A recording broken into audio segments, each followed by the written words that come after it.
Happy Leap Day! 3 days ago, on the 26th of February, at 4:30 a.m., I had a realization. The realization being that it's the 26th, and not the 24th like I thought. Also, if I wanted to do a video on Leap Day and not wait 4 years, I'd need to hustle with the idea that sprang out at me. Be Ghost of Tsushima. with only leaping attacks. So this challenge became about beating Ghost, scripting it, and editing it at a personal record speed. So I got right to it, making it so I'm only able to deal damage if I'm in the air doing it, meaning air assassinations and downward strikes are my only two means of attack. Though I can use smoke bombs since it's not an attack, with lethal difficulty keeping things lively. This proved much harder than anything I expected, so let's leap right in. No, Lord Adachi. Break their spirits. This time, don't do it, pal. It's not gonna work out, I promise you. Stop while you're ahead, or at least have a head. Well, the brightest candles burn the shortest, right? In like 15 years, the Mongols are gonna invade. Yeah, I know, it's pretty crazy. Keep your head about you, and your wits. No, really, like, keep your head attached to your shoulders. It's not, I mean that very literally. The tutorial is, well, a tutorial, which means not only does my uncle insist on making me conform to standard attacks right away, but the universe locks me into that multiple times. If not participating means you're automatically losing, doesn't that mean I'm constantly losing? Because there's only so much I can do at once? Though admittedly, everything I do take part in usually leads to me losing as well. Not again. You guys are really, really good at this. Turns out, only having one form of attack, which is easily blocked, and leaves you very open to interruption by blade to the ribs, means I get to become very comfortable leaping into death's embrace. Every enemy has to either be parried or dodged before I can get one strike in, before going right back to defending against them. There's never any room for a follow attack, as there's barely any time for that risky initial attack in the first place. And as I can only ever pull off a single kick before they learn to avoid that, that means I can't ever stagger any of my enemies into being defenseless. The peripheral is known for sucking. No. I'm sorry, no wonder we killed this guy first. He has the greatest eyesight in the entire Mongol army. Shooting me out of the air is not cool. I just said it's not cool. Like they don't even listen to me. When I attack a Mongol fort with my archer sensei, I'm very disturbed to discover that archers are now a huge pain in the, well, all over the body. These guys are normally minor nuisances, but this challenge has upgraded them to major threats. The time it takes to jump up and strike is barely any faster than the time it takes for one of them to fire, which means I have to time my attacks perfectly after they fire and hope I'm not shot down. Which, as you can see, is a hope rarely granted. Oh, it's the big boy. Oh, thank you, Sensei. I screwed that one up. I take back every horrible thing I said behind your back. And a couple of the things I've said to your face. I'm coming for you. You can run, but you can't run. Wait, that didn't make sense. Well, he's dead, so what does it matter? Helping Lady Masako avenge her family is very painful, as for one, I'm forced to tank a sword strike. But also, I have to fight almost 10 men, while Masako spends that same time fighting a singular foe. Sometimes, I feel that maybe I'd have been better off going right to rescuing my uncle and not taking this extra time recruiting help. Really though, don't tell them. But I need them desperately, such as when I fight Mongol dogs. I never want to hurt the wee ones, but it turns out, even if I did want to hurt them, that is quite difficult. When Gen jumps, he has no lock on to animals, meaning this looks less like a feral battle between man and beast, and more like this dog and I are having an intricate dance number together, and the dog is the better dancer. And when those dogs aren't around, the bowmen continue to make me howl a primal howl. It turns out those things in their hands, yeah, those things can kill you before you can ever get close. It's crazy. Not normally a problem when I can do the same to them, but since I can't, I find myself eating dirt far more than I care to if I don't stealth attack them. I already had my daily consumption of dirt. I don't need more. Most of these problems would be easy to avoid, though, if I didn't insist on attacking every Mongol outpost I can find. They're all optional, and I'm on a tight time limit, but I desperately want the resources they have to improve my sword's damage, plus test my skills. I think it says plenty about my skills when I'm stuck at this one outpost alone for 40 minutes. I knew it would go badly, but I couldn't resist. No! Ah, after all that, my instincts. Curse my instincts. Alright, where were my instincts for that one, huh? The dodge instinct? Oh, I hate you. No! Oh, I saw it coming and everything. Anybody actually care to attack? I mean, like, badly. Please attack badly. I only managed in the end by taking advantage of their short-term memories and air assassinating them on repeat. When I get stuck moments later at another outpost, that lack of object permanence that the invaders suffer from once again proves instrumental. I'm honestly a little ashamed how much I've died to these guys, with how obvious it is that they're sharing a brain cell with every orange cat. To be fair, that one brain cell is triple anything I have, but still. 26 iron, 12 steel. Iron. It just feels like I'm trying to say Aaron, but poorly. Oh, whoa. I was looking down. Bad timing to look down. Don't get on TikTok when you're in an invasion. Gotta remember that. It's a hard rule to remember. No, not the hostages. Please. It was a single peasant. We can't afford a single peasant. When my brain isn't actively breaking or I'm failing to save hostages, I'm getting my butt kicked by a Mongol leader. It wasn't me. I'm not the one shooting you here, pal. Oh, but of course, I'm the one who has to die. Mongol leaders are exceptionally troublesome, as their reaction time means my jump attack will only hurt them if they're faced away fighting my allies, or much more likely, I have to perfectly parry them. Perfect parries aren't the easiest for me, but this challenge really makes it clear I absolutely need to master it, or I'm going nowhere. Especially after I struggled through the harsh fighting leading up to my uncle's rescue, I'm met by Ryuzo. By this point, I fought him tons of times, most of which ended painfully for me. But still, I feel confident in knowing his moves. I'm even prepared for his dreaded water slash, thanks to the advice of a kind commentator. Doesn't stop it from killing me, of course. Can you not use that move, please? No other way. Let's make a deal. You don't use that move. And yeah, no, that's the end of the deal. I'll make it quick. Sorry. We've done this enough, Ryuzo. The only way to consistently hurt Ryuzo is with a perfect parry slash, which means the only consistency here is my body hitting the floor. You killed me, what, 3 times, 4 times now? Oh, it's gonna be 5 at this rate. Yeah, look at that. Not quite 5, though. I'm still up. You haven't killed me yet. Oh. Well, you fixed that quickly, at least. Being I can only hurt him with that perfect parry opening, I end up relying too much on parrying when I should be dodging far more. This leads to tons of deaths, as I've learned that if I dodge first, that buys me enough time to avoid any unblockable attacks, and still have time to prepare for a perfect parry moment. When I finally remember this lesson, Ryuzo isn't actually that much trouble, and down he goes.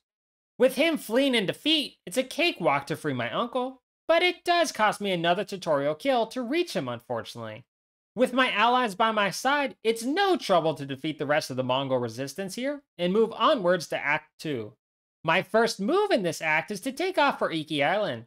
My thinking is I know Iki has the only charm in the game that specifically improves my jumping attacks.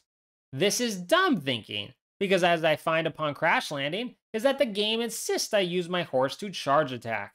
I can't get out of doing it, except this is one of the rare moments I've ever had the foresight to save before heading out. Reloading to before I left for Iki, I accept there's no retrieving that charm, and instead take out my frustration on this random optional duel. An optional duel I've never lost before. Until this challenge where I lose plenty. Is it completely unnecessary and a misuse of my time? Absolutely. Have I committed myself at this point? You got it. When I do find the patience and luck to win that, I immediately get sidetracked again in another optional outpost fight where I'm severely outnumbered. Girls, boys, chickens. I choose chickens. Just give me a chicken then. Where are your priorities, Jen? I know he's a slaver and that's monstrous, but we can at least get the chicken and then kill the man. Finally getting back on task, I join my uncle in assaulting a Mongol base in order to ensure we can get a messenger to the mainland for reinforcements. Oh, well, good luck, Uncle. Uncle, move out of the white circle. It's real straightforward, Uncle. White circle bad. You know what? Who am I to say anything? I'm the dead one. Sadly, as I've already discovered in my other challenge runs, there's no getting around using this aero artillery to ensure our messenger ship escapes. But I will say, it is death from above, so that's something. With that taken care of, I'm off to ambush Mongols and defend Yarikawa from invasion. We okay, guys? We're nervous about something? Oh my god, not the horses! Anybody but the horses! Whatever happens, we don't retreat. Speak for yourself, Yuna. I'll already be way in the back. I'll be long gone. I'd love to say defending the town is easy, because I'm finally getting a grasp on this fighting style. Which, sort of, actually, yeah. But it's mostly because I have so many allies. It ensures I get surrounded and intercepted far less often. Until, of course, I'm alone again, then I'm right back to dying a bunch. Except during the duel against the Mongol general. I can probably thank my last challenge for making me fight him so many times, as he proves to be a pushover, taking only a few minutes to best with his highly predictable attacks. This leads to another tutorial attack, as the game forces me to learn how to do ghost attacks, and then shortly after, how to poison someone. I love this game so much, but I'd appreciate it if it stopped trying to teach me. I never learn regardless. How else do you explain me getting captured? Taka, listen to me. Cut my ropes, please. Every time I have to watch this, Taka, just this once, cut my ropes. I can kill him, okay? He's unarmed. I can do it. Run. Taka, please.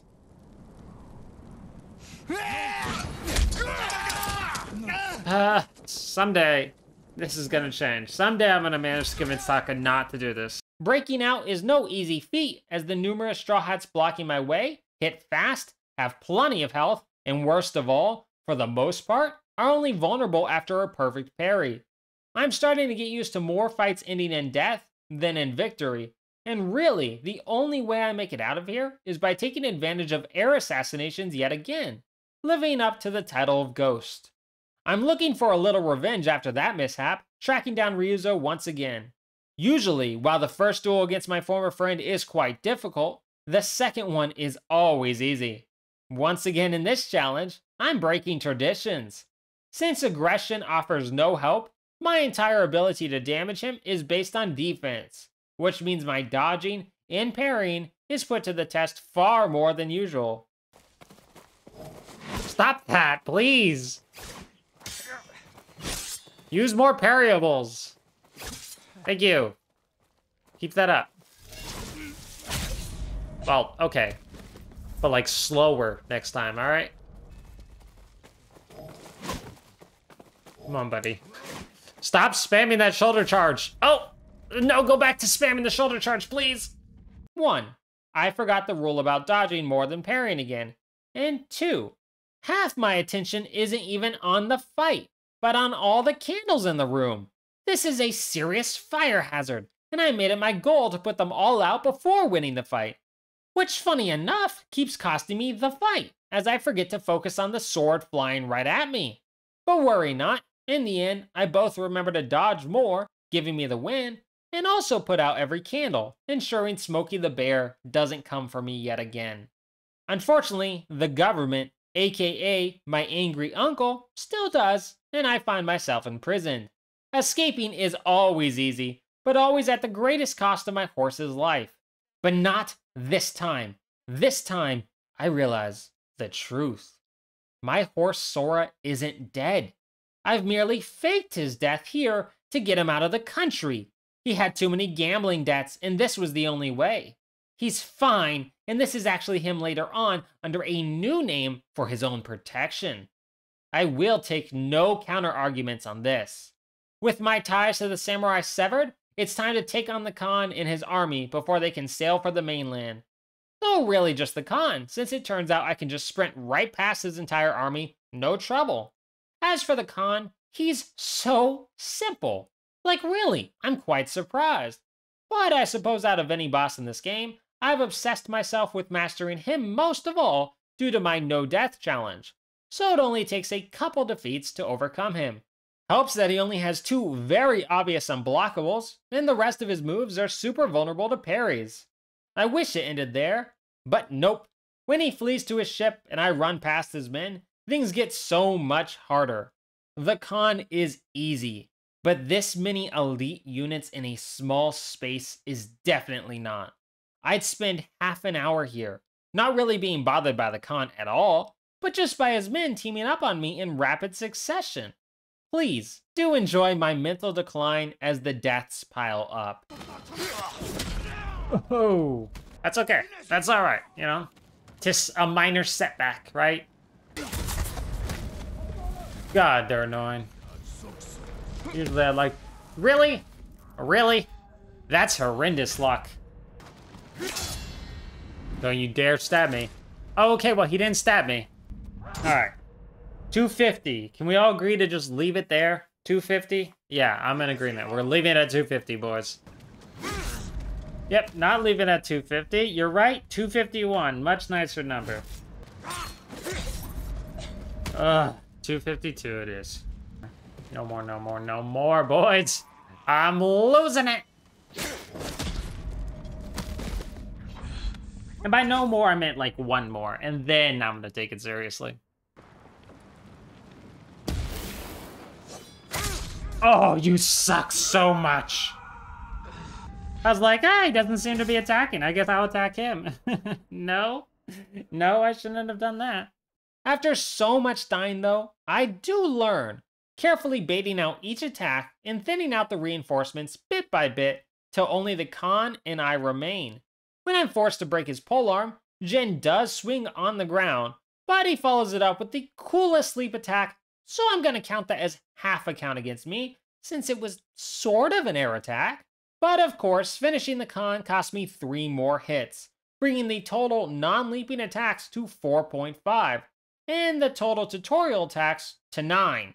But the game has one last duel set in store for me against my uncle. Death from above, old man.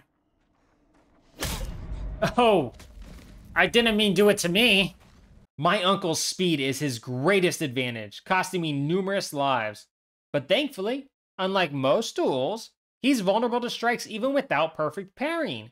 I honestly just keep forgetting how to properly duel, and keep prioritizing parrying over dodging, so it always takes a couple dozen deaths to restart me, but when I do remember, it's quite easy. I just really wish I'd remember a lot sooner. But with that win, huzzah! After 19 hours, 27 minutes, and a whopping 280 deaths, a low number for most games I play, but a very large one for this game, I've beaten most of Ghost with only leaping attacks. Thank you all for watching. It's been a painful pleasure for me to share, and I hope you've enjoyed the experience. After that pain, I'm off to leap into heaven, or hell, whichever will take me, and maybe, along the way, I'll resolve Sora's gambling debts. Happy leap year, friends. See you later.